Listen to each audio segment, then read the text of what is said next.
Sir आज हम बात कर रहे हैं राजस्थान भीलवाड़ा के गोपाल आचार्य सर से। सर मैं चाहूँगा कि सर आप अपने बारे में पहले हमें बताएं।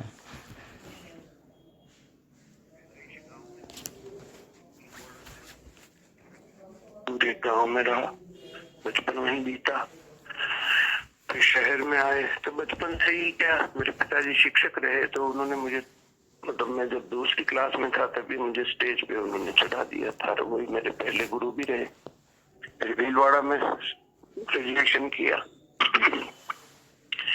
उसके बाद स्कूल कॉलेज में तो खैर करता ही रहा था, पर विधिवत नाटक की ऐसी कोई ट्रेनिंग न तो थी। यहाँ पहले से कोई ग्रुप नहीं था, पहले से कोई ऐसी कोई गतिविधियां थी नहीं है नाटक को लेकर। तो अपने से ही फिर करते करते करते जैसे समझ में आया तो 81 में मैंने एक संस्था स्थापित की है रसधारा नाम से, जो अभी तक निरंतर है। उसी के साथ शुरुआत की हमने। पहला नाटक किया था हमने आला अफसर, और अंतिम नाटक अभी हमने पिछले दिसंबर में, और अभी आसाम में करके आए हम लोग सितंबर में 2 नाटक। अंतिम नाटक है भीड़ भरा एकांत। भीड़ का एकांत। भीड़ भरा एकांत। सर क्लियर नहीं आवाज़ आई। क्या जी? एक्चुअली क्लियर मैं सुन नहीं पाया। भीड़ भरा एकांत। जी सर, जी सर। और इस बीच इस दरमियान जितने भी नाटक किए, एक आला अफसर को छोड़कर, और एक नाटक हमने इतिहास किया था, वो उस्मान जी थे जयपुर उदयपुर से, रिजवान जहीर उस्मान, उनका लिखा नाटक किया था। अन्यथा जितने नाटक किए सब हमने अपने ही लिखे किए जी। और फिर यहाँ पर मुश्किल ये होती थी कि क्योंकि पहले से कोई नाट्य का संस्कार था नहीं शहर में, तो नए लोगों को उससे जोड़ना और रिहर्सल करने के लिए जगह नहीं होती थी, और ये बहुत सारी मुश्किलों का सामना करते हुए दर्शक जरूर हमारे यहाँ, जो ज्यादातर राजस्थान के सभी रंगकर्मी भी कहते हैं, बाहर से भी रंगकर्मी आते हैं तो वो भी कहते हैं कि यहाँ एक अच्छी तादाद में अच्छे दर्शक हैं। वो हमने जरूर किया। फिर हमने यहाँ एक जगह ली, वहां पर हमने एक जुगाड़ से अपना एक छोटा सा ऑडिटोरियम बना रखा है। और अब निरंतर एक नई, हर बार क्योंकि 40-42 साल हो गए तो नए नए बच्चे आते हैं, फिर कुछ चले जाते हैं, फिर नए एक ही नाटक के भी दूसरे शो करना है, तीसरा शो करना है, तो उसके लिए भी फिर 2-4 लोग तो फिर नए आ जाते हैं। तो एक निरंतर जो ट्रेनिंग प्रोसेस, उन बच्चों के साथ बातचीत करते करते हम भी उन्हीं के साथ ट्रेंड होते गए उनको बताने में। और इस बीच में अलग अलग शहरों से यहाँ हमने नाट्य समारोह भी आयोजित किए। मैं और मंजू जोशी, जो 2009 में चली गई शरीर छोड़ के, जी। हमने साथ शुरू किया था। वो डायरेक्टर थी, साथ में हम डायरेक्ट करते थे दोनों मिलके। 2009 के बाद जब वो चली गई तो फिर वो अभी तक हम निरंतर है। अभी उन्हीं के नाम से हम एक फेस्टिवल करते हैं यहाँ पर, और केंद्रीय संगीत नाटक अकेडमी, राजस्थान संगीत नाटक अकेडमी अपने नाट्य समारोह यहाँ आयोजित करती, तो उनके साथ सहभागिता में हम लोग रहते हैं। इसके अलावा हम अपना एक फेस्टिवल अब तो 2 करने लग गए। हम एक छोटा फेस्टिवल करते हैं, बड़ा फेस्टिवल करते हैं। साल के 2 फेस्टिवल हम करते हैं, उसमें बाहर से नाट्य मंडलियां बुलाते हैं, और अभी निरंतर है, कर रहे हैं काम। यही परिचय है। सर अगला सवाल ये है कि आपने प्रत्यक्ष अप्रत्यक्ष रूप से जैसे हिंदी रंगमंच में योगदान दिया है, योगदान के रूप में जैसे कि एक्टिंग आपने किन नाटकों में की, डायरेक्शन किन किन नाटकों में किया, तो 4-5 नाटकों के नाम अगर आप बता देते। हाँ जरूर। जो पहला नाटक हमने लिखा था वो था भोपा भैरवनाथ, जो राजस्थान के अंचल से, खास तौर से मेवाड़ जो ये अंचल है, इसमें जो नाता प्रथा है, नाता प्रथा के बारे में अगर आप जानना चाहें तो मैं थोड़ा सा बताऊं उसके बारे में। जी। नाता प्रथा में ये होता है कि किसी लड़के लड़की का विवाह हुआ और बाद में लड़की को लगा कि नहीं, उसे उस लड़के के साथ नहीं रहना है, या लड़के को लगा कि उस लड़की के साथ मुझे नहीं रहना है, तो वे दूसरी स्त्री को या दूसरे पुरुष के साथ जा सकते हैं, और उसके लिए उनको एक रकम देनी होती है। जी। तो वो रकम अगर लड़की जैसे दूसरी जगह जा रही तो जिस लड़के के पास वो जा रही वो लड़का पूरा पहले वाले लड़के को रकम देगा जी। और ये मतलब एक तरह से जायज है। यहाँ जो भी काश्तकार जातियां हैं उन सब में ये है जी, सारी जातियों में, लगभग। भीलवाड़ा जिसको में। भी हम ओबीसी बोलते हैं ना जिनको, अच्छा। वो ओबीसी जाति में सब में ये है, SC ST OBC सब में ये है नाता प्रथा। अब ये धीरे धीरे कम हो रहा है, एजुकेशन बढ़ रही है, परंतु पहले बाल विवाह भी इसीलिए हो जाते थे जी और उसमें नाता प्रथा में ये शर्त होती थी कि जिनका विवाह हो चुका हो पहले जी। वही नाता कर सकता है। ओके। वही दूसरी जगह जाके मतलब ऐसा औरत ला सकता है या वो मतलब जो है, और औरत जो है वो किसी दूसरे पुरुष के साथ जा सकती है। जी और फिर यहाँ जो देवरे हैं, हर गांव में 1 2 3 देवरे होते हैं। देवरे में वो स्थानीय देवता, जैसे देवी का देवरा भी होता है, भैरव का देवरा भी होता है, वहां पर वो ले जाकर, जिसको आज अंधविश्वास कहा जा रहा है और काफी हद तक है भी, लेकिन उस जमाने में लोगों की आस्था इतनी गहरी थी, आज भी है। आज भी आप गाँव में जब इंटीरियर में जाएंगे तो वहाँ देवरे है, हर संडे को वहाँ लोगों की भीड़ रहती है। तो वो जो देवरा है वहां पर एक तरह से जो जिसको हम हिस्टीरिया बोलते हैं आज, या मतलब जो मानसिक रूप से प्रताड़ित स्त्रियां, ज्यादातर स्त्रियां जी, तो उनको वहाँ एक तरह से जिसको यूं कहते हैं कि साइकोपैथोलॉजिकल सेंटर थे जी। इस तरह से वहाँ उनको एक तरह से ये आश्वासन दिया जाता था कि नहीं मैं तुम्हारे साथ हूँ। मतलब वो एक तरह से जो भोपा होता था वो देवरे पर ये बैठ के ये कह रहा होता था कि मैं तुम्हारे साथ हूँ, तुम्हें डरने की आवश्यकता नहीं और तुम ठीक हो जाओगी वगैरह वगैरह। तो ये जो पहला नाटक था इन्हीं सब चीजों को समेटता हुआ था भोपा भैरवनाथ, और वो निरंतर वो नाटक हमारा अभी तक चल रहा है, भोपा भैरवनाथ। जी सर। भोपा भैरवनाथ। फिर दूसरा नाटक था मतलब दूसरा तो क्या कहें, इस बीच में छोटे छोटे और भी बहुत सारे नाटक जो बड़ा जो प्रशंसित भी हुआ और जो फेमस भी हुआ वो था बुतबंदे बनाम प्राय कहानी। नाटक ये आपने खुद लिखा था, भोपा भैरवनाथ? भोपा भैरवनाथ, बुतबंदे, बचाओ बचाओ, ये सब नाटक हमारे लिखे हुए। सरपंच, इस तरह के नाटक जो थे वो हम ही अपना ही लिखते हैं और अपना ही करते हैं जी। उसकी वजह और कोई बड़ी नहीं है। मैं ऐसा मानता हूं कि जो मेरे जीवन के आसपास की घटना है, जो मेरे एहसास हैं, जो मैं महसूस करता हूं जी, मैं उसी को व्यक्त करने में ज्यादा सुविधाजनक रहूंगा, बजाय कि मैं किसी और के एहसास या किसी दूसरे की बुनी हुई बनावट को करके करूंगा। उसकी बजाय जो मैं सोचता हूँ, मैं ये भी कहता हूँ कई बार कि मैं अपनी बात कहने आया हूँ जी। तो मैं अपने तरीके से जो सोचता हूँ, मेरी दृष्टि से जो मुझे दिखाई देता है, मैं उन्हीं संवेदनाओं को लाना चाहता हूँ सामने जी। जो सामाजिक रूप से राजनीतिक या इस तरह के नाटकों में हमारी रुचि बहुत कम रही है। हम ज्यादातर मानवीय संवेदनाओं के ही नाटक, और खास तौर से जो स्त्री केंद्रित रहे, जिसमें व्यक्ति की जो आंतरिक जो अभिव्यंजना है जी। उसकी चित्त के जो उतार चढ़ाव है, चित्त की, मैं तो ये भी मानता हूँ कि नाटक जो है असल में मनुष्य के व्यक्तियों के चित्त के उत्थान पतन का ही मतलब जो है हम नाटक में प्रक्षेपण करते हैं। जी सर, जी सर। ऐसा मैं मानता हूँ। जी। नाटक का मतलब ही मैं ये मानता हूँ कि मनुष्य की चित्त वृत्तियों का उत्थान पतन, उसी को हम दिखा रहे होते हैं जी। तो इस नाते ज्यादातर जो नाटक रहे वो मनुष्य के चित्त वृत्तियों को लेकर है, मनुष्य की संवेदनाओं को लेकर है, उसी को लेकर ज्यादातर नाटक हमारे हुए। फिर उसके बाद बचाओ बचाओ एक नाटक बड़ा, वो भी पुरस्कृत हुआ स्टेट में, बुतबंदे भी हुआ, भोपा भैरवनाथ भी हुआ।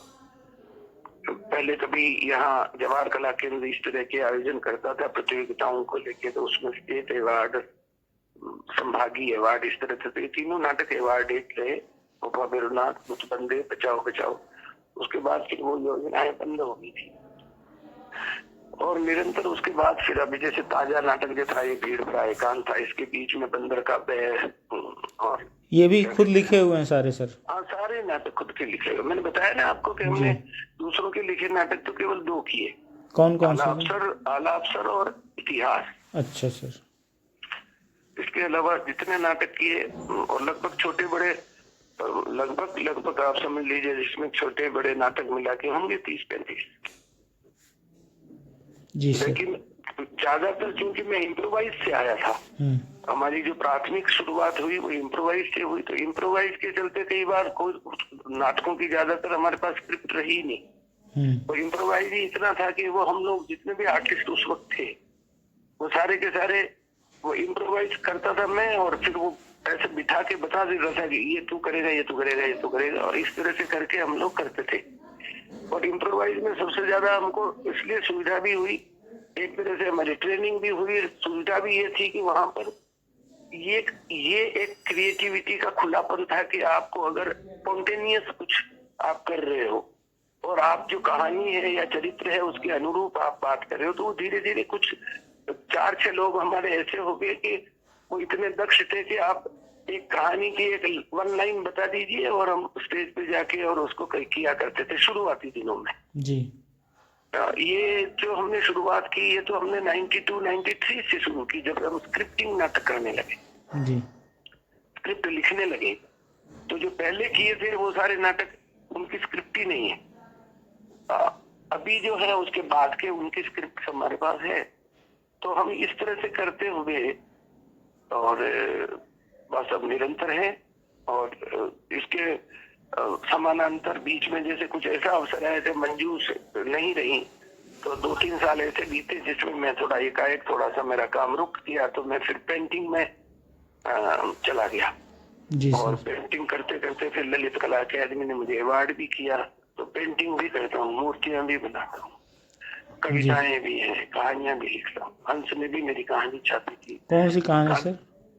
हंस ने मतलब मैं भेजता नहीं था, कहीं लिखता था तो, लेकिन मेरे मित्रों का आग्रह था कि लिख रहे हो तो कहीं भेजो। मुझे लगता है कि नहीं, भेजना ठीक है अपनी जगह, वो और भी लोगों को शायद उससे, लेकिन इतना पहले से ही लिखा हुआ है, इतनी किताबें पहले से ही हैं, तो मेरा ये आग्रह कभी छपास का रहा ही नहीं। तो वो हंस में कहानी छपी थी हूँ कि हूँ नहीं 93 में। कौन सी 97 में कौन सी कहानी सर? हूँ कि हूँ नहीं। हूँ कि हूँ नहीं। अच्छा, हूँ कि हूँ नहीं। जी सर, हूँ कि हूँ नहीं। हाँ, और कादम्बिनी में मेरी कविताएं छपी थी। वो भी बस एक ही बार भेज के केवल ये तपास करने के लिए कि क्या मैं लिख ले रहा हूँ, ठीक लिख ले रहा हूँ क्या जी। तो कादम्बिनी में एक बार छापी तो मुझे लगा 6 कविताएं छापी थी उन्होंने। तो मुझे लगा इसका मतलब मैं ठीक ही लिख ले रहा हूँ। और इसी तरह हंस ने कहानी छापी तो मुझे लगा कि अच्छा ठीक ही लिख ले रहा हूँ। यहाँ नाटकों के अवार्ड मिला तो मुझे लगा कि अच्छा ठीक ही दिशा में लिख ले रहा हूँ। तो एक बार बस खाली ये तस्दीक करने के लिए भेजा था, उसके बाद कभी भेजा नहीं कहीं छपने के लिए। जी। अच्छा सर, आपने किन नाटकों में अभिनय भी किया है? लगभग सभी में। जो आपने ऊपर हमें एक नाटक में कहना भूल गया जो मैंने किसी और राइटर का हम लोगों ने किया था, पीयूष मिश्रा का अंगूठा नगरी। कौन सा? अंगूठा नगरी? हाँ, ये साक्षरता को लेकर था, बड़ा अद्भुत और बड़ा रोचक नाटक है अंगूठा नगरी। अच्छा। अंगूठा नगरी में मैंने अभिनय नहीं किया, बाकी लगभग सभी नाटकों में अभिनय किया। अंगूठा नगरी तीसरा वो नाटक है जो हमने किसी और राइटर का लिखा हुआ किया। पीयूष वर्मा? पीयूष मिश्रा। पीयूष मिश्रा, जी सर। जो आजकल बड़े बड़े नाटक आ रहे हैं ना, अभी सिनेमा में बड़ा नाम कमा रहे हैं, पीयूष मिश्रा जी। अच्छा सर, वहाँ पे रंगमंच की स्थितियाँ कैसी हैं? हिंदी रंगमंच की स्थिति कैसी है भीलवाड़ा में सर? अगला क्वेश्चन है इस क्षेत्र में रंगमंच की स्थिति। रंगमंच की स्थितियाँ कहाँ की पूछ रहे हैं आप, राजस्थान की या भीलवाड़ा की? सर पहले भीलवाड़ा की पूछ रहा हूँ। भीलवाड़ा की तो स्थिति ये है कि भीलवाड़ा में तो और कोई तो ऑर्गेनाइजेशन है नहीं, और कोई समूह नहीं है जो काम कर रहा हो। न पहले था, हमसे पहले भी कोई समूह था नहीं। तो ये रसधारा ने ये परंपरा शुरू की है। और क्योंकि रसधारा ही एकमात्र संस्था है जो यहाँ नाटक करती भी है और बाहर से समारोह भी करवाती है, तो हम निरंतर समारोह कर रहे हैं। और अब क्योंकि इस दौर में बच्चे अब सिनेमा और टीवी के आकर्षण में अब ये OTT प्लेटफॉर्म वगैरह जिस तरह की चीजें आई तो बच्चों को वो आकर्षण अधिक है क्योंकि वहाँ ग्लैमर है। जी फिर भी बावजूद इसके भी हमारा काम निरंतर है, क्योंकि अगर आप 10 बच्चे आते हैं तो उसमें से 3 टिकते हैं, 2 टिकते हैं, बाकी के साथ चले जाते हैं। हम फिर कोई 2, 5, 6 बच्चों को फिर वर्कशॉप करके फिर अभी भी हमारा एक वर्कशॉप चल रहा है यहाँ पर। जो मेरे जूनियर हैं वो बच्चे अनुराग और रवि ओझा वो अभी वर्कशॉप कर रहे हैं नए बच्चों का, तो फिर उसमें से 2-3 बच्चे मिल जाएंगे हमको। वो 2 साल 3 साल काम करेंगे, फिर उनकी महत्वाकांक्षा जागेगी, फिर वो आगे चले जाएंगे। और मैं इसको मतलब इसको बुरा नहीं मानता, मैं इसको हमारे लिए अच्छा इसलिए भी मानता हूँ क्योंकि हम बुरा देखेंगे तो निराश हो जाएंगे जी। मैं इसमें अच्छा ये देखता हूँ कि इस बहाने हमको फिर नए नए लोगों के साथ काम करते हैं, नए लोगों के साथ काम करते हैं तो उनको फिर से ABCD से शुरू करते हैं। और इस दरमियान बहुत सारी चीजें उनको बताते हुए हमारे अंदर से निकलती है, तो मैं भी एक तरह से अपडेट होता रहता हूँ और कुछ नए विचारों से अपने आप को फिर से ताजा करता हूँ। तो अभी मैं 68 मेरी एज है और मुझे लगता है कि मैं बच्चों से ज्यादा क्यूरियस हूँ अभी, कि मुझे निरंतर ये जिज्ञासा बनी रहती है कि अच्छा इस बच्चे से क्या निकलता है, देखते हैं। जी सर। निरंतर है। और हम फेस्टिवल अभी फिर जनवरी में भी करने वाले हैं, एक फेस्टिवल हम दिसंबर में भी करेंगे। चुनाव के आ जाने की वजह से हमारा तो नवंबर में फेस्टिवल होना था, लेकिन उसको हम फिर दिसंबर में शिफ्ट कर रहे हैं, फिर जनवरी फरवरी में बड़ा फेस्टिवल करेंगे। और अच्छी ऑडियंस है यहाँ ऑडियंस की तादाद ये है कि ओवर क्राउड हो जाता है। 600 की कैपेसिटी का टाउन है और उसमें ओवर क्राउड हो जाता है, कई बार तो ऑडियंस को वापस जाना पड़ता है। जी सर। तो ज्यादातर यहाँ जितने लोग आते हैं उनका कहना ये है कि यार आपकी यहाँ ऑडियंस बहुत अच्छी है। उसकी वजह शायद ये भी है कि एक स्तर रखा हमने हमारे काम का, वल्गैरिटी आती जा रही है सब तरफ, उससे हमने हमेशा परहेज किया। हम शुद्ध और सात्विक तरीके से अपना काम करने की कोशिश करते हैं। अब रहा सवाल ये कि स्थितियां बहुत सारी इस पर भी निर्भर करती हैं कि जो लोग सरकारी सहायताओं पर निर्भर रहते हैं और जो प्रोजेक्ट लेके करते हैं वो प्रोजेक्ट का इंतजार करते रहते हैं। प्रोजेक्ट मिलेगा तो थिएटर करेंगे, हम उससे हमेशा ही वंचित रहे, बचे रहे, तो हमारी आकांक्षा में कभी प्रोजेक्ट होता ही नहीं। हमारा ये रहता है कि हमको थिएटर करना है बस, और उसके लिए संसाधन जुटाने के लिए तो विगत समझ लीजिए कि 35-38 सालों तक तो मैं अपने ही संसाधनों से करता रहा, अपनी जेब से नाटक करता रहा। अब थोड़ा ये नए बच्चे आए हैं तो इनको मैंने कहा कि भाई तुम लोग सरवाइव करोगे तो तुमको कुछ चीजें देखनी पड़ेगी। तो ये शायद अब वो सीख रहे हैं कि कैसे सरकार से सहायता ली जा सकती है। तो ये आवेदन करते हैं, मुझे तो वो आता भी नहीं है करना, क्योंकि जीवन में कभी किया नहीं। इन बच्चों को जरूर मैं ये कहता हूँ कि तुम भी देखो भाई।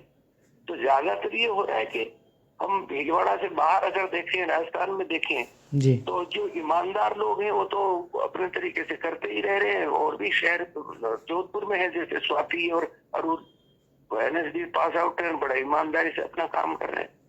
ऐसे ही जयपुर में भी है, ऐसे ही बीकानेर में भी है। तो 2 तरह के लोग हैं, एक वे लोग हैं जो दिखाने के लिए कर रहे हैं, एक वो लोग हैं जो देखने के लिए कर रहे हैं।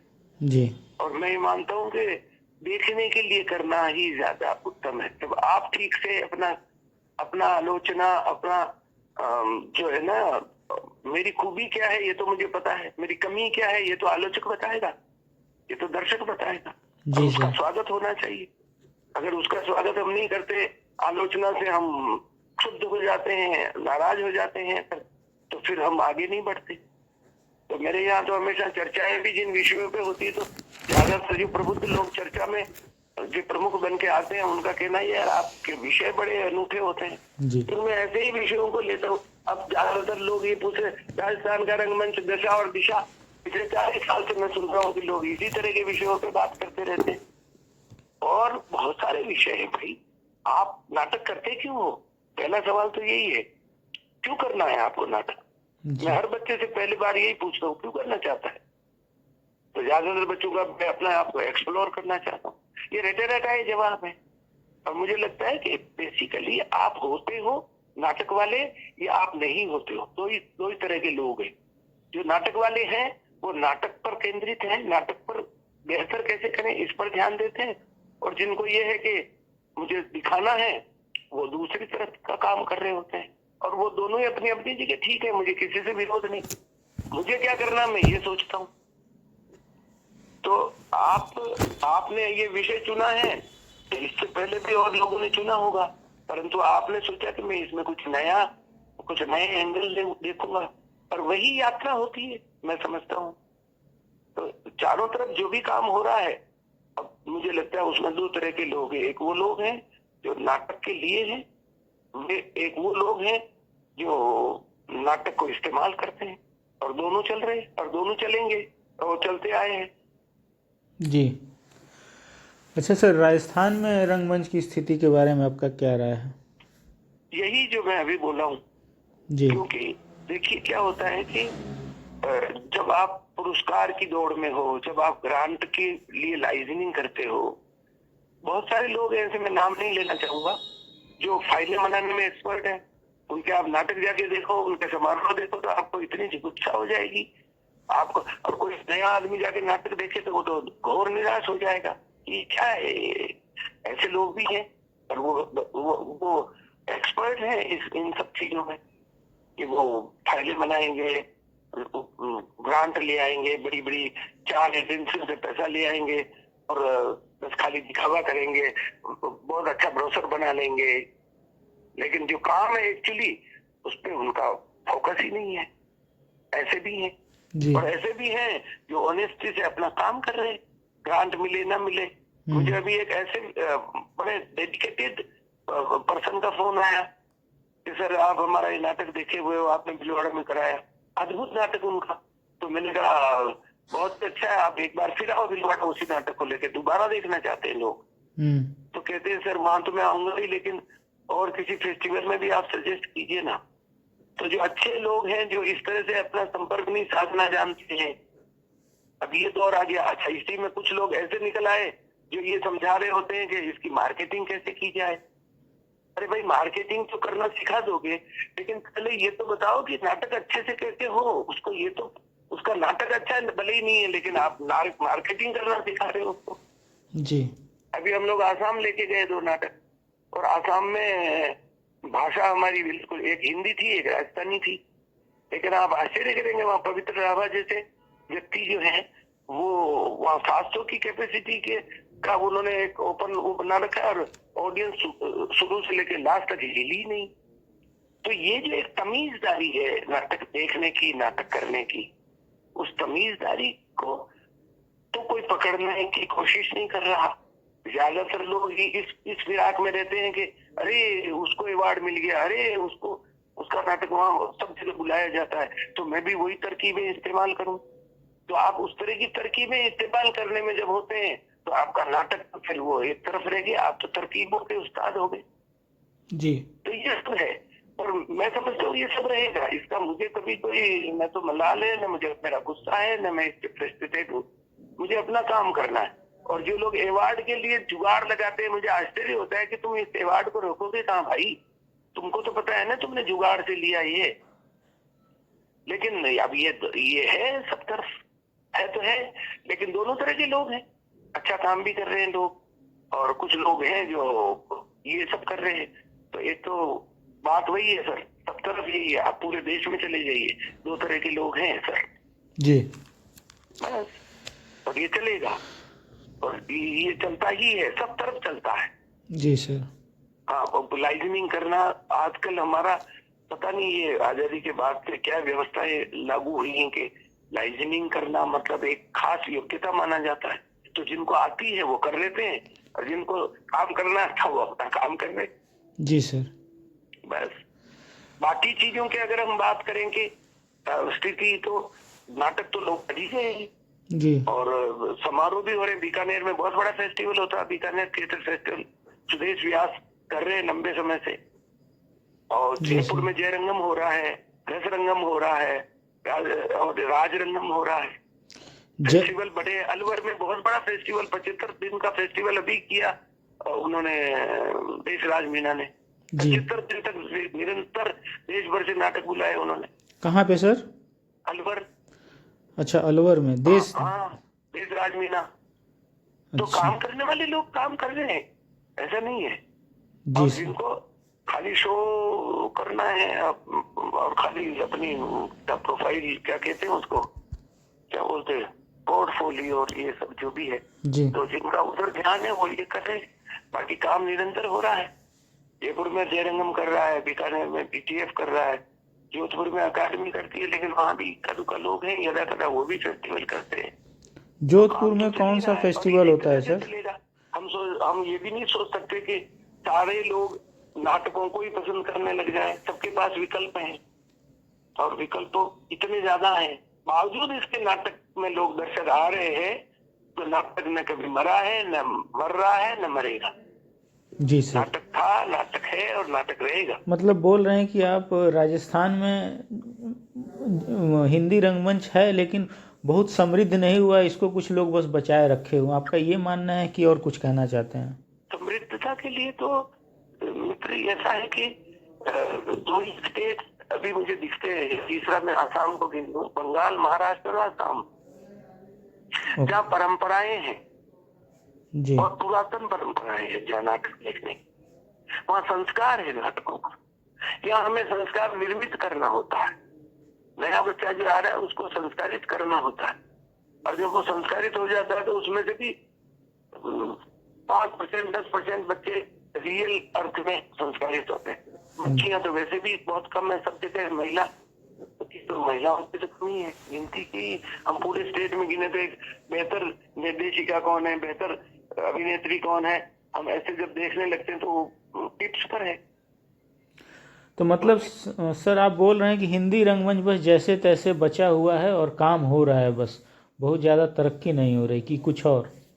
नहीं, मैं तरक्की नहीं हो रही है ऐसा भी नहीं मानता हूँ, क्योंकि तरक्की नहीं हो रही है तो फिर वही कदम ताल हो रहा है, ऐसा मैं नहीं मानता। जी तरक्की तो हो रही है। अगर इतने बड़े बड़े फेस्टिवल आयोजित हो रहे हैं जो आज के 20 साल पहले, 15 साल पहले नहीं होते थे, आज हो रहे हैं, तो तरक्की तो हो ही रही ना। जी आज मुझे अगर उस जमाने में मुझे थिएटर करने जाना था तो जवाहर कला केंद्र साल का एक फेस्टिवल करती थी या एक प्रतियोगिता करवाती थी, उसी में हम लोग जा पाते थे।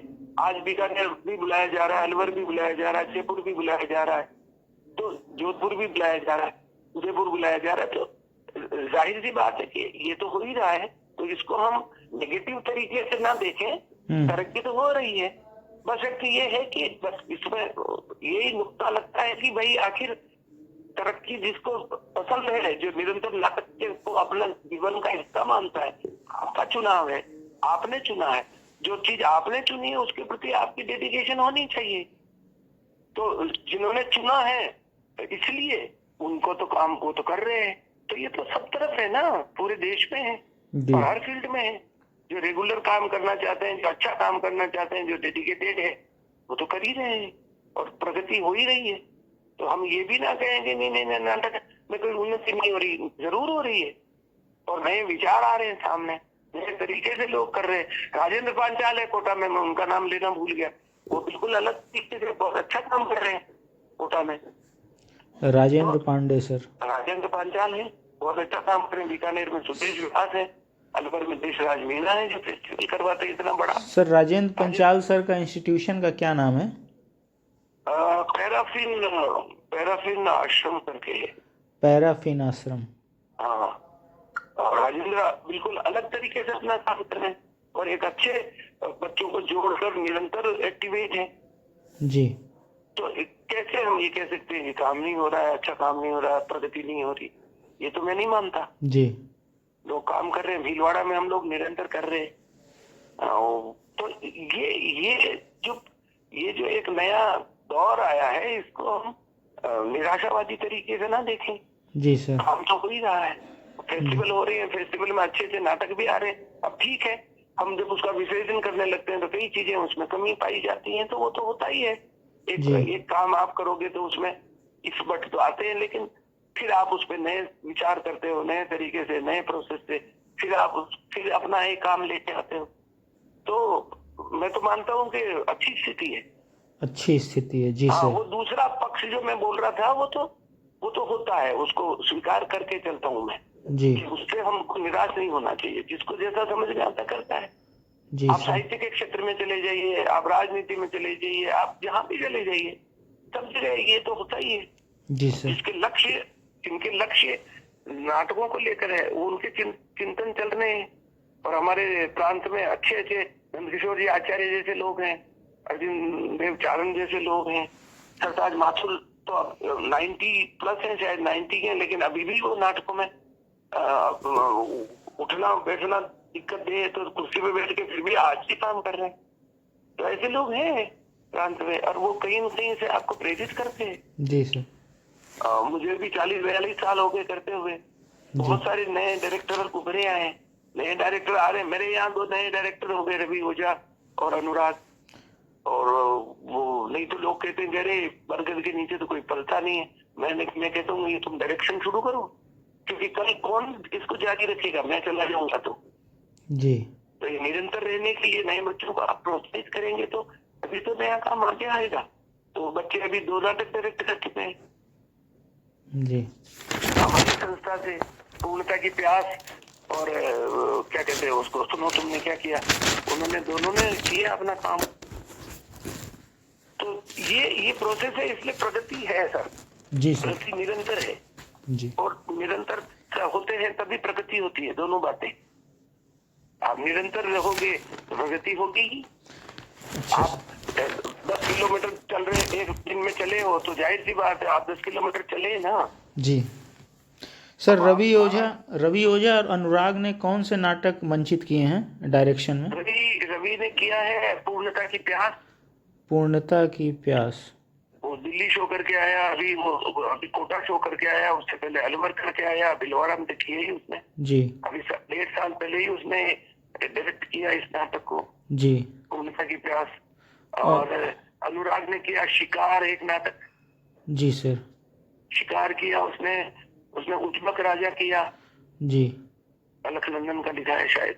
जी। उसने उज्बक राजा किया। सुनो तुमने क्या किया, ऐसे 3 नाटक किया अनुराग ने। जी। अनुराग लिखता भी है, जी। और अभी अच्छा डायरेक्टर है। अनुराग डायरेक्टर भी है और लिखता भी है। जी सर। ये मेरे रिश्तेदार के ही बच्चे हैं, जी सर। मेरे साथ काम करते हैं। जी तो सर। कुछ बच्चे अच्छा गाते हैं, तो ये नाटक में जो जरूरतें हैं, तो वो टेक्निकली भी अभी बड़ा साउंड है, लाइट्स वगैरह करते हैं, तो लगता है अभी वो लोग बाहर अभी यहाँ वर्कशॉप कर रहे हैं नए बच्चों के साथ। जी सर। तो ये रसदारा संस्था हमारी, उसी के तहत लोग आते हैं, कुछ चले जाते हैं, कुछ रुकते हैं। तो ये डेडिकेटेड 2 बच्चे हैं जो काम कर रहे हैं। जी सर। अच्छा सर, अगला सवाल है कि इस क्षेत्र में पुरुष निर्देशक कौन कौन हैं जो हिंदी रंगमंच के विकास में योगदान दे रहे हैं? एक तो आप हैं। हम अगर मतलब हमारे शहर में तो कोई और है नहीं, हमारी संस्था है बस। अच्छा। और बाकी बीकानेर में आप जाएंगे तो हम ख्याल से 10-15 संस्थाएं हैं जो काम कर रही है। लेकिन जो प्रमुख नाम है, एक सुदेश व्यास है, बड़ा नाम है। जी। और आप इस तरह से जोधपुर में जाएंगे तो वहां भी 10-20 लोग हैं जो काम कर रहे हैं। उनमें एसपी रंगा है, रमेश भाटी है। एसपी रंगा कहाँ के हैं सर? वो मूलतः तो बीकानेर के थे, लेकिन पूरा जीवन उन्होंने जोधपुर में निकाला। तो जोधपुर। जी निरंतर सर। काम कर रहे हैं एसपी रंगा। वो अभी जयपुर रह रहे हैं, पर वो जोधपुर से ही करते हैं सारा काम। एसपी रंगा, सुदेश व्यास। जी एसपी सर। रंगा है, रमेश भाटी है। रमेश भाटी कहाँ के हैं सर? जोधपुर। अच्छा, ये भी जोधपुर। ये जोधपुर के हैं। और शब्बीर हुसैन है, प्रमोद वैष्णव है। सबीर हुसैन। जी सर। हाँ, ये जोधपुर से हैं सब लोग। जी। अर्जुन देव चारण है। अर्जुन देव चारण तो बहुत सीनियर है, वो तो मतलब उन्होंने तो नाटकों पर बड़े अच्छे, अभी 5वां वेद उनका बड़ा जबरदस्त, नाटकों को लेके 5वां वेद उन्होंने जो लिखा है। और बड़े मतलब एनएसडी के भी उपाध्यक्ष रह चुके हैं। जी सर। राजस्थान संगीत नाट्य अकेदमी के अध्यक्ष रह चुके हैं। और बहुत बढ़िया उनका मतलब, वो जो बात करते हैं, मेरे यहाँ तो हर साल फेस्टिवल में बुलाता हूँ मैं उनको, ताकि बच्चों को सूचना मिले, नई जानकारियां मिले। जी। सुनील माथुर हैं, डॉक्टर सुनील माथुर, अच्छे डायरेक्टर हैं। ये भी ये अच्छा। और सबसे और विशिष्ट नाम बता रहा हूँ मैं, अरु व्यास और स्वाति व्यास। स्वाति व्यास से आपको मिलना चाहिए, बात करनी चाहिए। अरु व्यास, स्वाति व्यास, जोधपुर में सर। जोधपुर में है और अद्भुत काम है इनका। मतलब मैं तो ऐसे तो कंपैरिजन नहीं करना चाहता हूँ, लेकिन आज की तारीख में जोधपुर में देखा जाए, बल्कि राजस्थान में देखा जाए, तो ये दोनों ही कमाल के हैं जी। अबू और स्वाति। हाँ, अरु दोनों हस्बैंड वाइफ है, दोनों NSDN है। और अभी छोटा सा एक अपने छत पे ही उन्होंने एक छोटा सा ब्लैक बॉक्स जैसा बना रखा है। अभी उनका शो है, वो अभी निरंतर काम कर रहे हैं और अच्छा काम कर रहे हैं। जी सर। और ट्रेनिंग भी देते हैं साथ के साथ। वहाँ उनका एक छोटा सा ट्रेनिंग सेंटर भी है, जहाँ पर वो अपना नए बच्चों को ट्रेनिंग देते हैं नाटक की। जी। तो बीकानेर में जाएंगे तो एक मंदाकिनी जोशी है, अच्छी एक्ट्रेस है, डायरेक्टर तो नहीं लेकिन एक्ट्रेस बहुत अच्छी है। वो किसी जमाने में सुदेश के साथ ही काम करती थी, बहुत अच्छी एक्ट्रेस है। हम लोग हर साल एक अवार्ड करते हैं मंजू जोशी के नाम से, जो हमने साथ में काम किया था। मंजू ने मैंने शुरुआती 2009 तक हमने 81 से लेके काम किया। उनके नाम से हमें एक फेस्टिवल यहाँ और एक सम्मान देते हैं, जो महिला नेत्रियों को देते हैं सिर्फ। जी सर।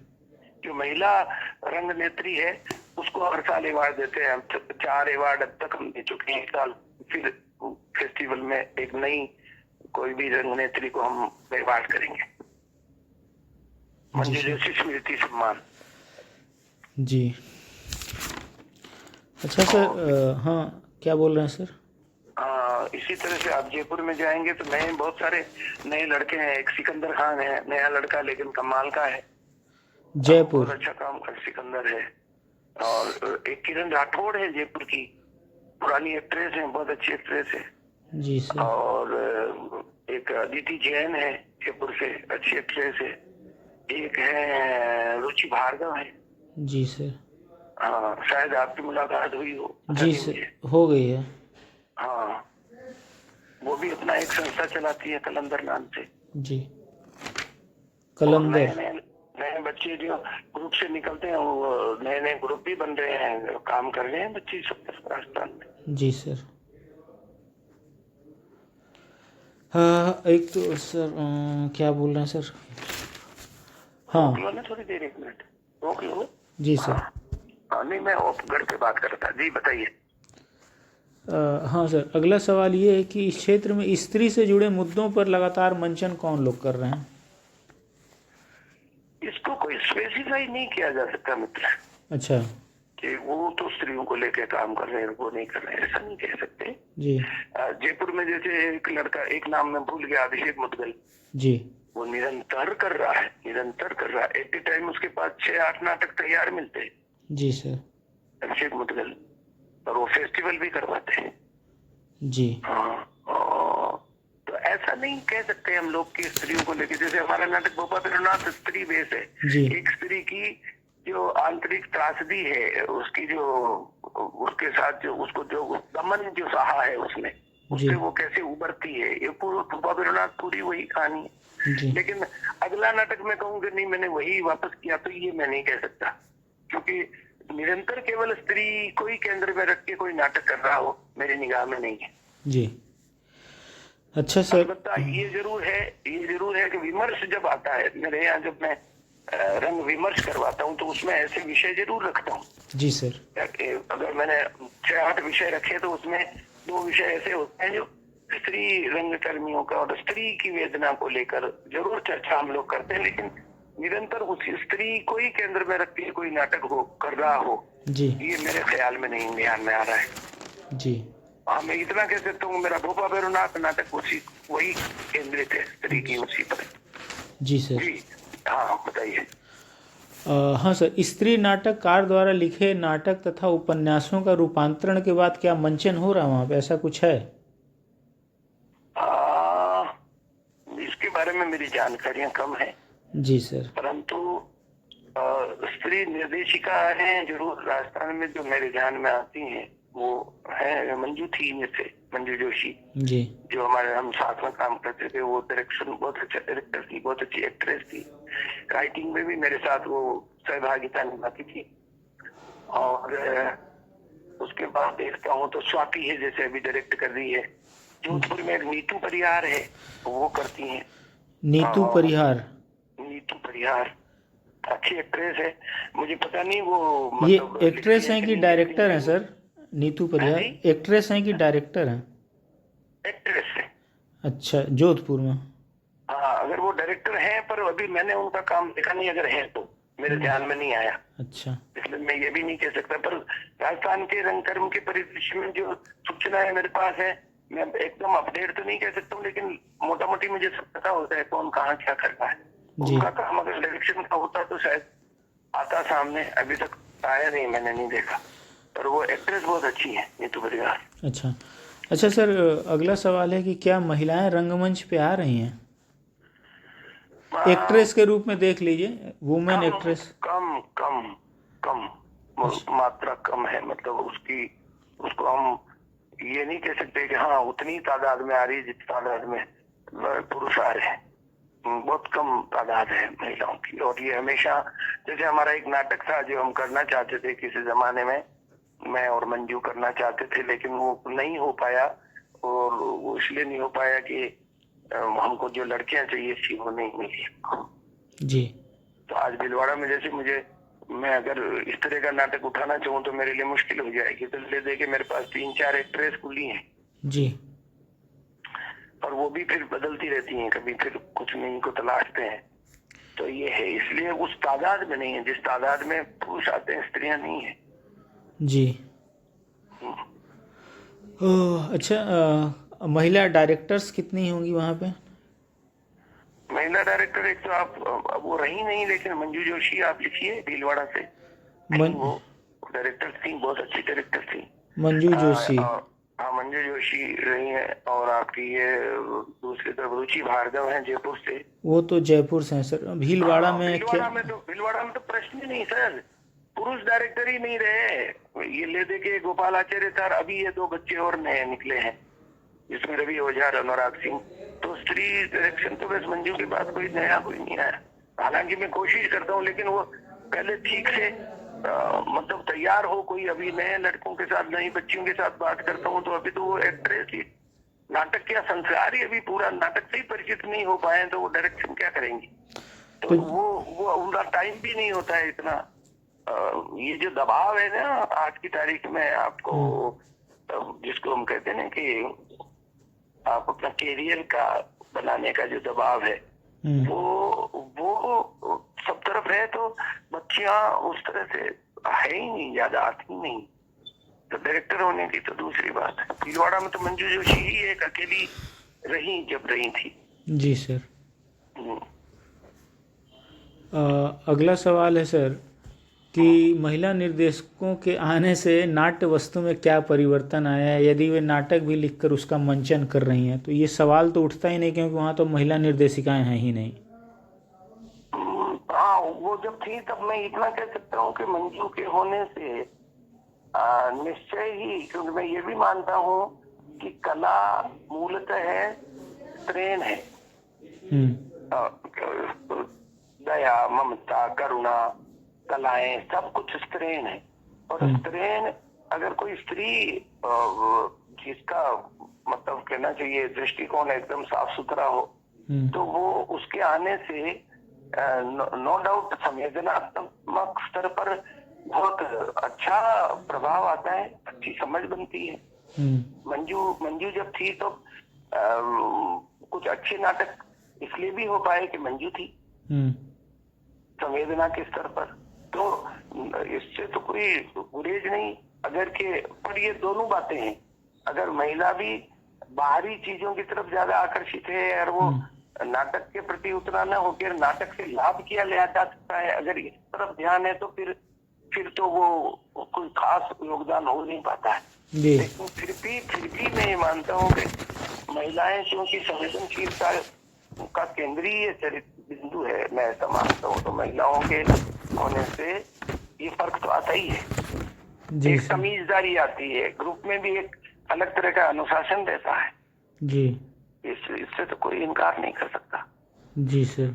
बशर्त ये है कि वो खुद डेडिकेटेड हो, उसके खुद के ही अगर दूसरे तीसरे प्रलोभन है तो फिर तो कोई मतलब नहीं। लेकिन फिर भी मैं मानता हूँ कि महिलाओं के होने से एक संस्कार तो बनता ही है जी सर। अगला सवाल है सर कि वहाँ पे सरकार रंगमंच के लिए क्या कर रही है? सरकार बहुत कुछ कर रही है। जैसे ये है सर? कि सरकार से लेना जिनको आता है वो लेते हैं। अच्छा। और मैं ये जो अक्सर कहते हैं सरकारें कुछ नहीं कर रही है, सरकारें तो कर रही हैं, लेकिन वो कुछ लोगों तक व्यवस्था रुक जाती है। अब आपका आगे परिचय है, भले आपका काम भले ही अच्छा हो ना हो, जी। आप परिचय, लोग 20-20 लाख के नाटक भी करते हैं और नाटक देखने जाओ तो आपको लगता है यार ये क्या किया।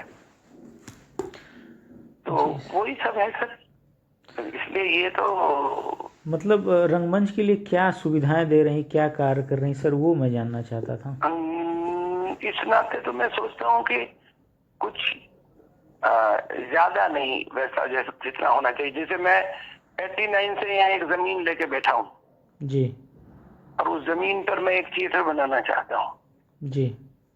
अब वो थिएटर अभी तक जैसा मैं चाहता हूँ बना ही नहीं। हमने 3 टप्पर का एक जुगाड़ बना के अपना काम चला रहे हैं और लेकिन मैं चाहता हूँ एक अच्छा सा थिएटर यहाँ बने। लेकिन अब उसके लिए मैं प्रयत्न करूं और वो जो प्रयत्न करने के जो तरीके हैं, जो रास्ते हैं, उनसे मैं ना वाकिफ हूँ। तो मैं ये उम्मीद करता हूँ कि भाई जो लोग इस जगह बैठे हैं उनको आकर देखना चाहिए राजस्थान में किसको पैसा दें, किस तरह से दें। लेकिन वहां तो आपको आवेदन करना है, फिर आवेदन में भी आपको उस तरह की सारी व्यवस्थाओं को पार करके जाना है जहां आपको वो उतना उस तरह की बातें करना आता हो। तो वो पड़ा हुआ है वहां। आज अगर कोई दूसरा होता शायद मेरी जगह तो बनवा चुका होता जी। लेकिन मुझे चूंकि वो सब आता नहीं है, तो मैं ये सोचता हूँ कि सरकार को जिस तरह की निगरानी करनी चाहिए, जैसे मैंने बता रहा हूँ, मैं नाम नहीं लूंगा, लेकिन कुछ लोग हैं राजस्थान में जो सबसे ज्यादा पैसा लेके आते हैं, वो फाइलें बनाने में एक्सपर्ट हैं। उनके नाटकों से कोई लेना देना ही नहीं है, लेकिन वो बात ऐसे करेंगे एकेडमिकली कि जैसे आपको लगेगा कि वो धुरंधर है, नाटकों के बड़े जानकार हैं, लेकिन है नहीं। जमीन पर उनका कोई काम ही नहीं है। जी। तो परंतु उनको वो आता है सब कुछ, तो वो आता है तो वो उस तरह की चीजें बटोर लेते हैं। जी। अब जिनको नहीं आता तो मुझे लगता है कि यार निगरानी रखने की जरूरत है। आज आपसे मेरा परिचय हो गया, अगर मैं ठीक नहीं हूँ, मैं अच्छे से काम नहीं कर रहा हूँ, तो आपका परिचय का लाभ उठा के मैं कुछ कर लूँ, ये तो कोई मतलब नहीं है ना जी। ये तो होता ही है। तो आप अपने अपने लोगों को, अकेडमियां भी यही करती हैं अक्सर, जी। उनके लोगों को ओबलाइज करते हैं। जी। तो ये तो है। तो सरकार इस स्तर पर मुझे लगता है कुछ नहीं कर रही। जी। अन्यथा सरकार कर रही है जी। अपनी तरफ से। तो सरकार जो कर रही है उसका तरीका ये है कि आप आवेदन दोगे, फिर वो आपको वहाँ स्क्रूटनी होगी, फिर वहाँ कुछ आगे है या नहीं है जान पहचान। जी। तो वो सब एक मिनट के लिए, क्या हम 1 मिनट भी नहीं, आधा मिनट हम अपनी बात रोकते हैं। जी। आप इसको वो रखे। हाँ जी, क्या कह रहे हो? हाँ बताओ, कौन आया, कहाँ से? जी सर, तो आप बता रहे थे सरकार रंगमंच के लिए क्या कार्य कर रही है? सरकार कर रही है, सरकार को मैं दोष नहीं देता कि सरकारें मतलब फंड प्रदान कर रही है सर? हाँ कर रही है, बस ये है कि आपको लेना आता हो। और सरकारों से मैं इतनी जरूर उम्मीद करता हूँ कि वो उस तरह से पारदर्शी तरीके से देखें। लेकिन पारदर्शी तरीके से देखने के लिए बात वही है ना, है तो सब मनुष्य ही ना। वहाँ जो बैठे हैं वो भी इंसान ही है, तो वो किसी के पक्ष में हो जाते हैं, किसी के तो निरपेक्ष भाव से देखने की लिए तो कोई अलग से कोई टेक्नोलॉजी निकाली जाए तो बात अलग है। जी सर। अन्यथा तो सरकारें कर भी रही हैं और फंड आता भी है इतना सारा, देखते हैं कि लेकिन अब उस फंड पर कुछ लोग जो जानते हैं फंड कैसे लिया जाता है वो ले लेते हैं, फिर उसका वो उपयोग कितना थिएटर के लिए कर रहे हैं नहीं कर रहे हैं ये फिर अलग सवाल है। जी। अच्छा सर, आप सरकार से और क्या उम्मीद रखते हैं? ये तो था कि सरकार कार्य कर रही है, आप सरकार से क्या उम्मीद करते हैं? मैं सरकार से उम्मीद अपने तहीं तो कभी रख नहीं पाया। मेरे शहर में एक टाउन हॉल है। टाउन हॉल में हम लोग चाहते हैं कि भाई हमको शहर में टाउन हॉल है, जनता के पैसे से बना है, लेकिन हमें यहाँ थोड़ी सी चिरोरी करनी पड़ती गाड़ियों की जाके। किस अब 35,000 रुपया एक दिन का हम कहाँ से देंगे?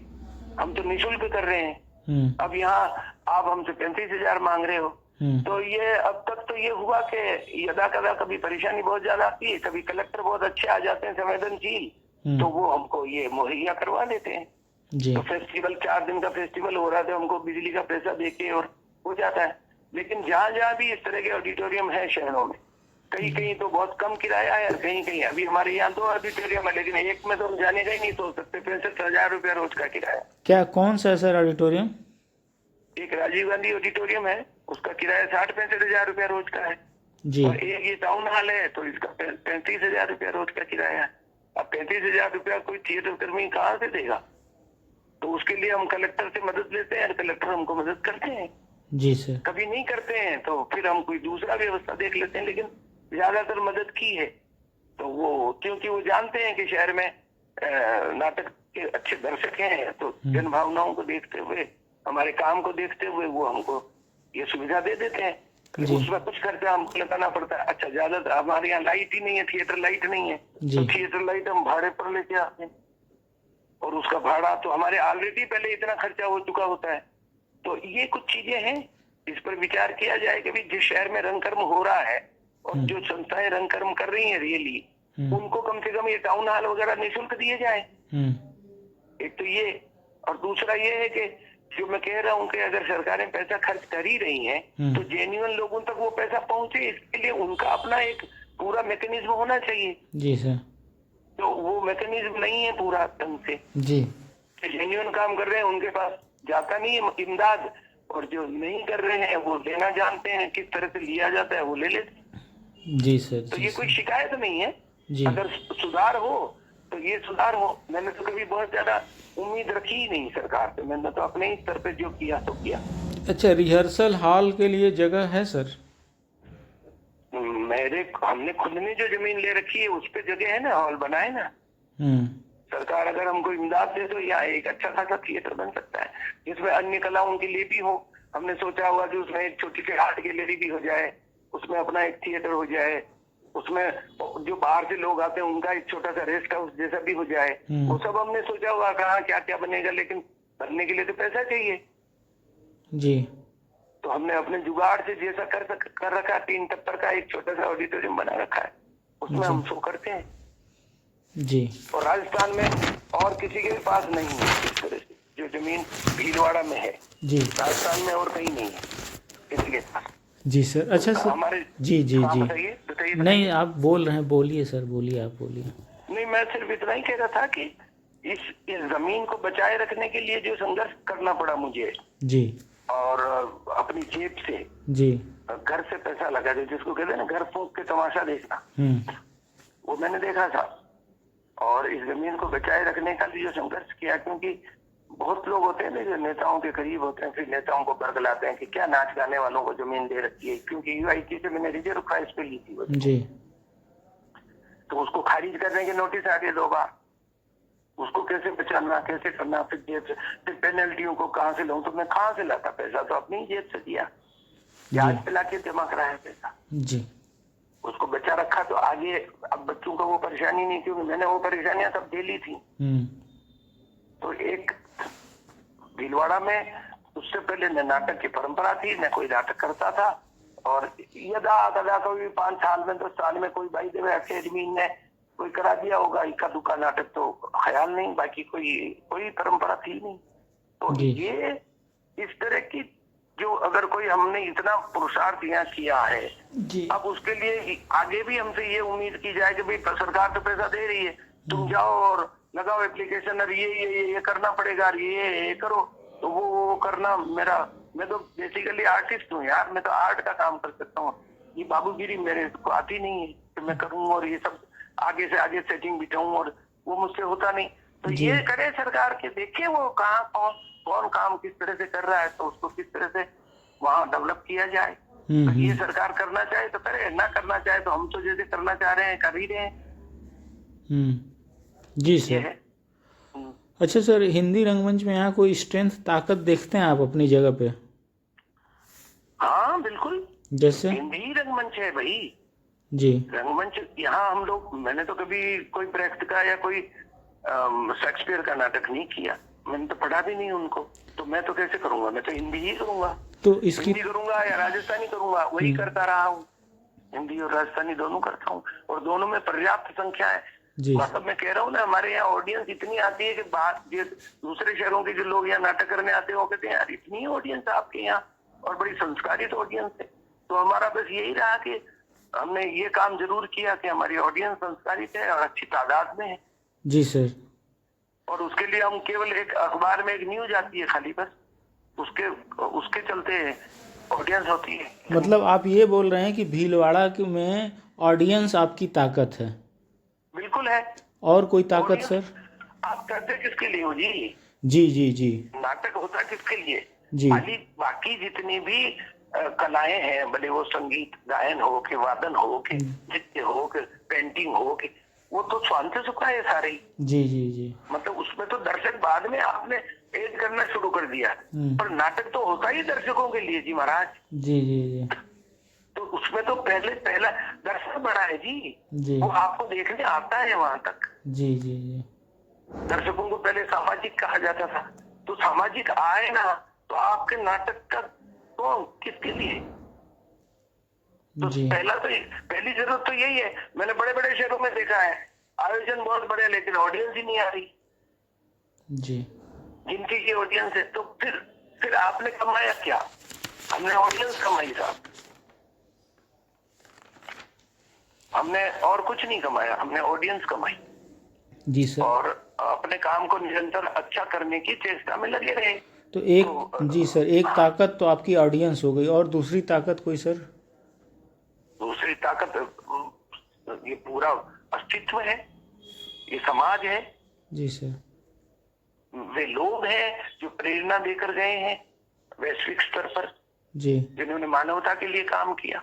जी ये अस्तित्व है जिसमें प्रकृति है। मेरा तो जो पहले टीचर मेरे रहे, मेरे फादर रहे, उसके बाद तो थिएटर में तो मेरे कोई टीचर रहे ही नहीं। जी अलबत्ता मैं ऐसे रहा हूँ, यूं तो हर कोई व्यक्ति जो एक, आप भी मेरे टीचर हो सकते हो। अगर आप ये सवाल पूछ रहे हो और उसका जवाब मेरे अंदर से आ रहा, तो ये आप भी मेरे टीचर हो सकते हो। तो यूं तो मैं और भी बड़े बड़े लोगों के साथ रहा हूँ, त्रिपुरारी जी के साथ रहा मैं, कुछ टाइम में कारंत बाबा के साथ रहा, लेकिन जो एक बाकायदा ट्रेनिंग जिसको कहना चाहिए, वैसी ट्रेनिंग तो और मैंने कहीं से ली नहीं।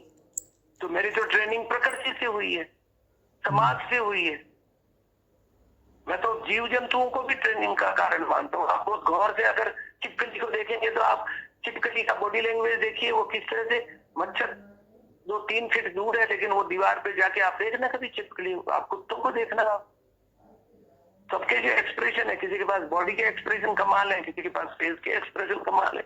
चिड़ियाओं को देखना, मैं यहाँ भीलवाड़ा से 15-17 किलोमीटर दूर जिस गांव में पैदा हुआ उसमें आश्रम बनाया हुआ, वहां रहता हूँ, वहां से आता हूँ यहाँ भीलवाड़ा, जी रहता हुआ हूँ। तो प्रकृति और ये जो चारों तरफ जो अस्तित्व है, समाज है, इसको हम देखते हैं, ऑब्जर्वेशन करते हैं, वही हमारी प्रेरणा है।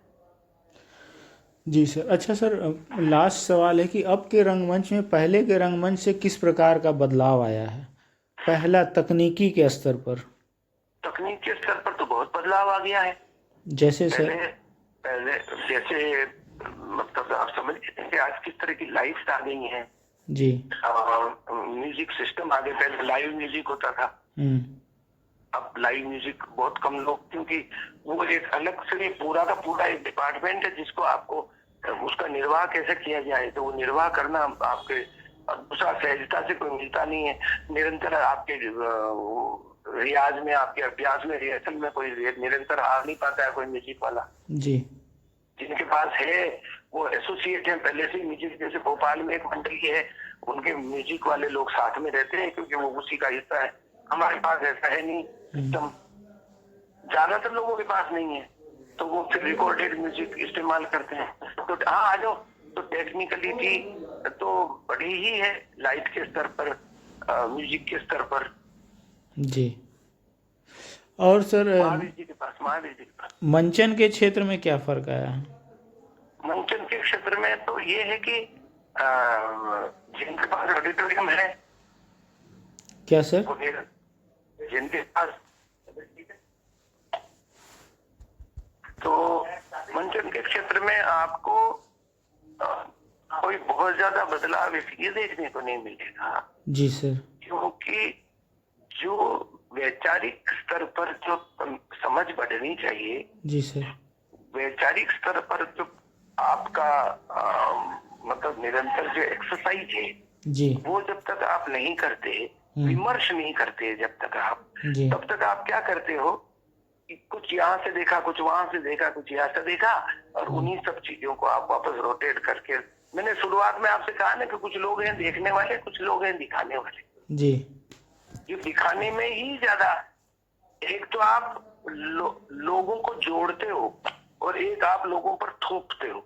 जी तो ऑडियंस को जोड़ने वाला काम तो तब होगा जब आप मानवीय संवेदनाओं की या मानवीय जो जटिलताएं हैं, ग्रंथियां हैं, उनको बुनावट में लाओगे, जी ऐसे चरित्र लेके आओगे जो आपके मनुष्यों से, आपकी परिस्थितियों से, इनसे वैसे ही जूझ रहे हैं, जी तो जुड़ेगा आदमी। और जी अगर आप ऐसे चीजें ले आओगे जो रिपीटेटिव है, या तो, या फिर आजकल मैं ये देख रहा हूँ कुछ लोग सस्ते गिमिक्स इस्तेमाल कर रहे हैं, चालू मुहावरे इस्तेमाल कर रहे हैं, कुछ स्तर पर फिल्मों की जो सी ग्रेड अश्लीलताएं हैं उनको ला रहे हैं। आप देखो ना टीवी पे, वो एक कौन शख्स है, क्या नाम उसका, जिसका शो बहुत जबरदस्त हिट माना जाता है, कपिल शर्मा। जी क्या करता है वो उपहास उड़ाता है लोगों का, खास तौर से स्त्रियों का। तो उसके ज्यादातर हर दूसरे तीसरा सवाल ये होता है कि आप को मतलब प्रेम हुआ कि नहीं हुआ, फिर लड़कियां आपसे पटी कि नहीं पटी, ऐसे तो गंदे और बेहुदा सवाल कर रहा होता है, लेकिन वो सुपर हिट है, हर घर में देखा जा रहा है। तो ये दौर जो चला है, ये इस दौर को हम कोई ये कहते हैं कि नहीं मैं बदल दूंगा, ये तो मूर्खता है। हम अपने स्तर पर अच्छा काम करें, बस यही है। तो जो तकनीकी रूप से जो चीजें आई हैं उनका इस्तेमाल आप सकारात्मक कर रहे हैं या उनसे आप लोगों को बरगला रहे हैं? जी तकनीकी नया दौर है तो नए दौर में तकनीक आती ही है। जी सर। अभी जैसे कुछ लोग हैं जो काम करते हैं, वो क्राफ्ट पर या उस पर बहुत ज्यादा जोर नहीं देते, वो अभिनय पर जोर देते हैं।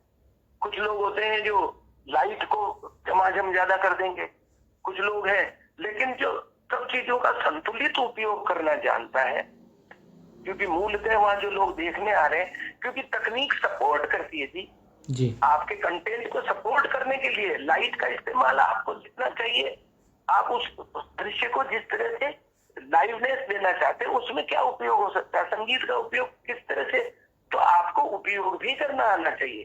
घी बहुत देसी गाय का घी खाओ अच्छा है, तो कोई एक ही दिन में 200 ग्राम घी खा जाएगा, पचाना भी तो पड़ेगा जी।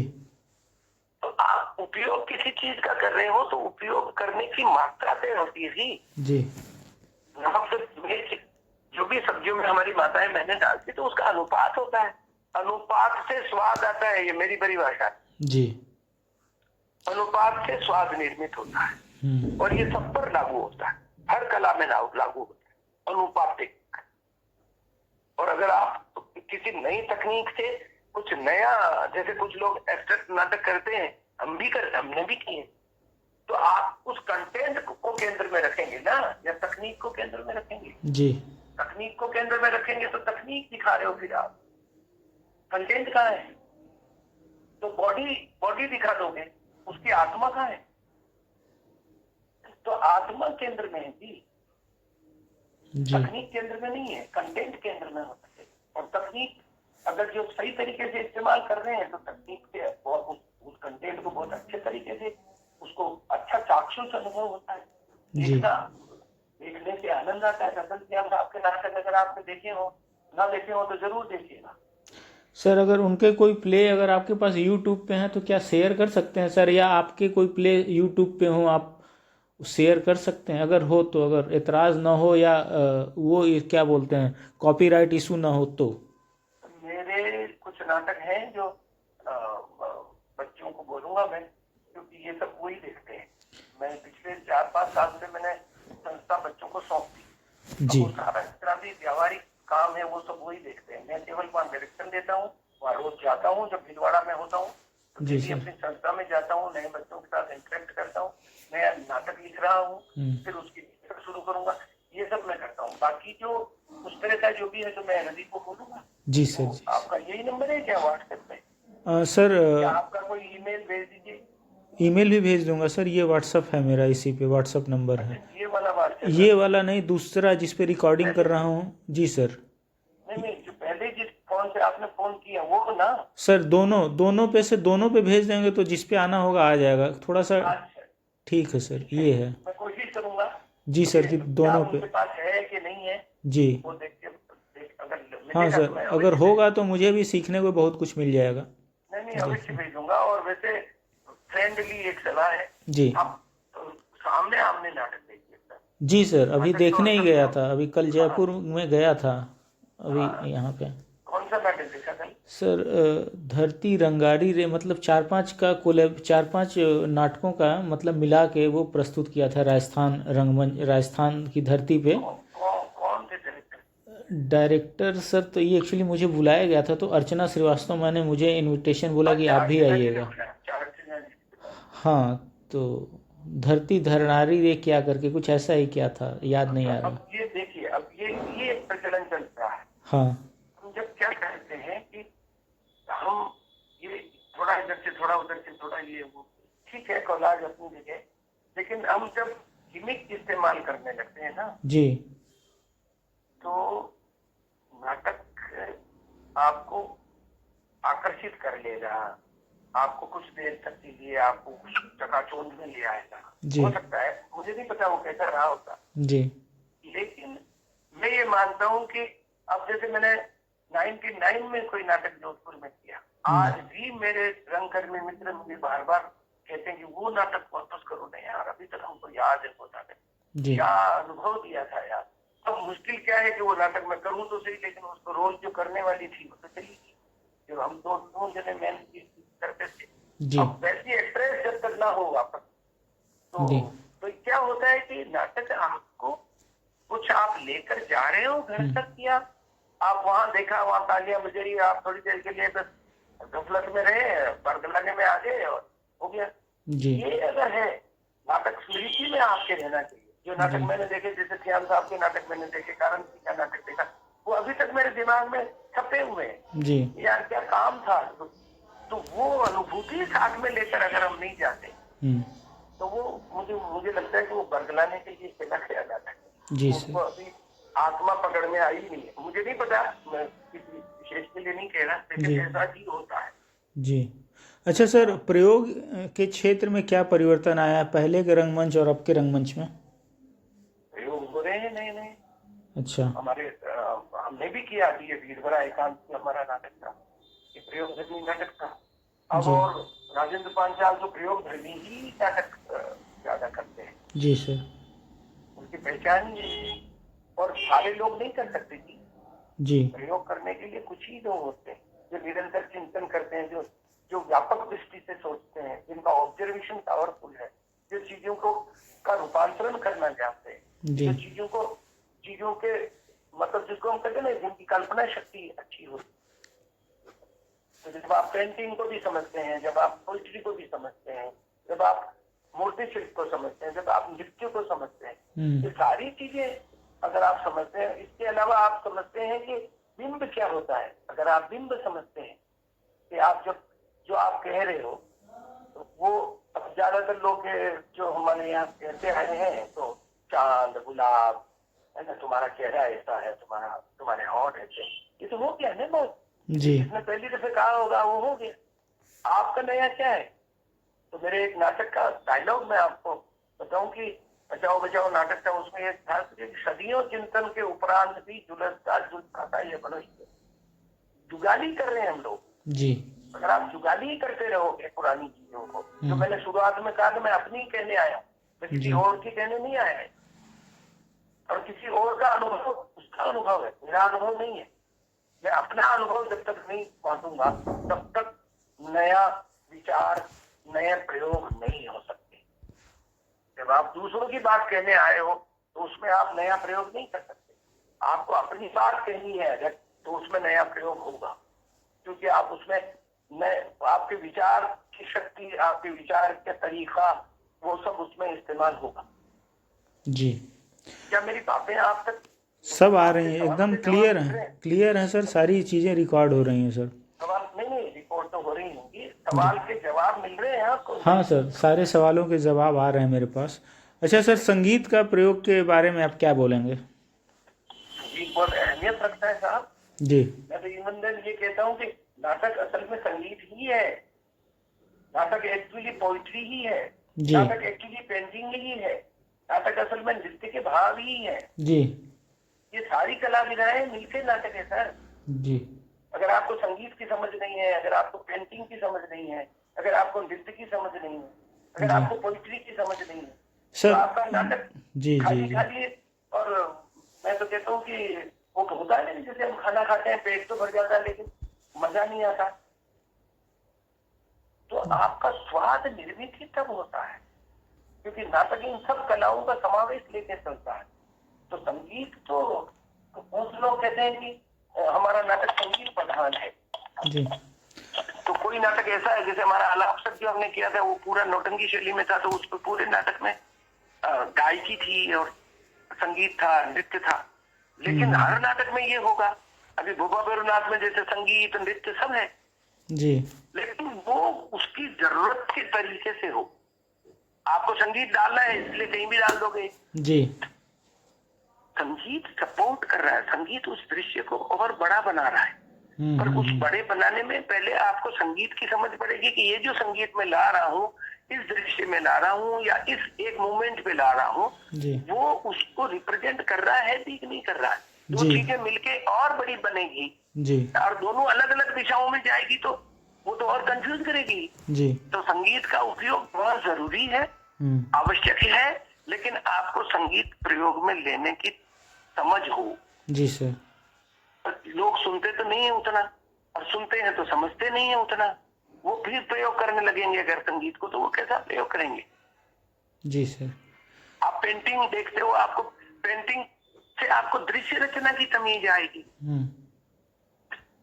संगीत से आपको उसमें जो भाव भूमि है उसको और सघन करने की तमीज आएगी। जी, नृत्य से आपको मुद्राओं की गहराई और समझ में आएगी। जी, पोइट्री से आपको उसकी आंतरिक अभिव्यंजना समझ में आएगी। तो ये सारी चीजें, उसकी लयात्मकता, उसका रिदम, उसका ग्राफ, ये सारी चीजें जब मिलेगी, जो मैं कह रहा हूँ कि अनुपात से स्वाद बनता है सर।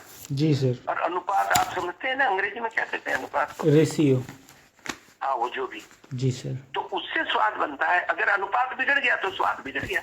जी सर, और ये चाक्षुष स्वाद है, ये आंखों का स्वाद है, ये कानों का स्वाद है। जी सर, यही एक ऐसी कला है जिसमें कान और आंख दोनों साथ में स्वाद लेते हैं। जी सर, पेंटिंग में केवल आप आंख का स्वाद लेते हो, जी सर, संगीत में आप कान का स्वाद लेते हो, पोइट्री में आप मतलब जो है, पोइट्री में देखा जाए तो न आंख का है न कान का है, कान का है। जी, तो नाटक ही एक ऐसा है जो दोनों इंद्रियों को एक साथ स्वाद देता है। तो जी ये सर। जो अनुपात है, जी। इस अनुपात को, संगीत का अनुपात क्या होना चाहिए? दृश्य अगर आप बना रहे हो तो आपको फोटोग्राफी की समझ होनी पड़ेगी, तब आप लाइटिंग समझोगे। फोटोग्राफी लाइटिंग का कमाल है सर। जी, तो फ्रेम कमाल है, फ्रेम बनाना आना चाहिए, मूवमेंट पकड़ना आना चाहिए। लाइटिंग की समझना है तो आपकी फोटोग्राफी खत्म। तो ड्रामा ये भी मांगता है कि अगर आप लाइटिंग कर रहे हो तो आपको फोटोग्राफी की समझ होनी चाहिए कि हाँ यार, अब जाके ये दृश्य जो है, मैं तो नाटक लिखते वक्त ही उसमें लाइटिंग दिखने लगता हूँ, दिखने लग जाती है, देखने क्या लगता हूँ, लिखते वक्त ही उसमें संगीत सुनाई देने लग जाता है। जी सर, लिखते वक्त ही उसकी ब्लॉकिंग समझ में आ जाती है, उसकी मुद्राएं समझ में आती है। अगर वो नहीं समझ में आ रही तो आप लिख कैसे रहे हो? जी, चरित्र आपको पहले अगर नहीं दिखाई दे रहे, चरित्रों के साथ आपकी दोस्ती अगर नहीं हुई है, तो नाटक आप लिख रहे हो, वो करेक्टर नहीं लिख रहा है। जी, मैं ये सोच रहा हूँ कि करेक्टर लिखवाता है। मेरे नाटकों में तो मेरा अनुभव यही है, मेरे चरित्र मुझसे नाटक लिखवाते हैं। जी, नहीं तो आप अपनी बुद्धि थोपोगे उसमें, जी सर, और अपनी बुद्धि थोपोगे तो फिर वो जेन्युइन नहीं, वो नेचुरल नहीं होगा। जी। वास्तविक नहीं होगा। अच्छा सर, एक है कि संवेदना प्रदर्शन में तकनीकी के प्रयोग को आप कैसे देखते हैं? बिल्कुल, संवेदना प्रदर्शन में तो मूलतः तो काम तो सारा एक्टर का है, जी राइटर का है पहले स्तर पर, कि उसने लिखा कैसा है, जी फिर डायरेक्टर उसको कैसे कन्विंस करता है एक्टर को, जी और एक्टर की सामर्थ्य है कि वो उसको कैसे पकड़ता है। जी तो डायलॉग अगर मान लीजिए इस तरह का है कि मैं 25 सालों से आपके पास निरंतर आ रहा हूँ, लेकिन आज पहली दफे मुझे ये समझ में आया, जी मैं जो समझता था वो गलत समझता था। अगर मान लीजिए ये मैं इतना बोला हूँ, मेरे आंसू आ चुके हैं, जी आपको कोई जरूरत ही नहीं है अलग से एक्टिंग करने की। जी अगर अच्छा लिखा हुआ है, अच्छा उसमें डायरेक्टर ने उसको ठीक से समझ लिया है और एक्टर ने भी वैसे ही समझ लिया, तो हो गई बात, संवेदना आ गई। अब जी। उसमें तकनीक क्या चाहिए? मैं फिर कह रहा हूँ, तकनीक तो आपको उस दृश्य को सुंदर बनाने में, उस दृश्य को और ताकतवर बनाने में तकनीक काम आएगी। बेसिक चीज तो संवेदनाओं को तो आपका जो जमीन है, आपकी जो भीतर की जमीन है, उस पे दाना पत्थर पर नहीं उगेगा, दाना नरम जमीन में उगेगा। तो आपके पास एक नर्म संवेदनशील जमीन चाहिए, राइटर के स्तर पर भी, डायरेक्टर के स्तर पर भी, एक्टर के स्तर पर भी। अगर आप संवेदना को बहुत गहरे से समझना, फील करना जानते हो, आपका जो अनुभूति है उसकी, और आपके भीतर जितने भी रस हैं, वो रसों की अलग अलग आपको जगह होनी चाहिए, पता होना चाहिए। जैसे एक गृहिणी को पता है वो इधर सब्जी बना रही है, वहां से डिब्बा उठाएगी जीरे का, वहां से हाथ जा रहा है, वहां से चीजें लेके आ रही है। इसी तरह से आपके भीतर संवेदनाएं कहाँ कहाँ किस किस तरह की पड़ी है, एक्टर को ये पता होना चाहिए अपने बारे में। ये मैं इस तरह से जाऊंगा तो मेरी ये संवेदना निकलेगी, इस तरह से जाऊंगा तो मैं ये संवेदना, तो वो ट्रैक हर चीज उस तरह से बनी हुई होनी चाहिए भीतर एक्टर के, और उसको पता होना चाहिए मेरे अंदर कहाँ क्या क्या पड़ा हुआ है जी। तो वहां तकनीक, बाहरी तकनीक उतनी काम नहीं करेगी जितनी, और केवल बाहरी तकनीक से अगर आप काम चला रहे हो तो आप थोते हो। असल में तो संवेदनाएं तो एक्टर का, और इन तीनों का, जो डायरेक्टर, राइटर, एक्टर का ही काम है। जी सर।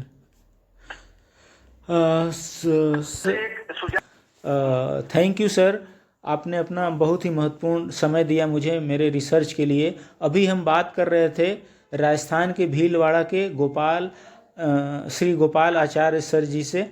बहुत बहुत आभार सर, थैंक यू सर। शुक्रिया, धन्यवाद जी।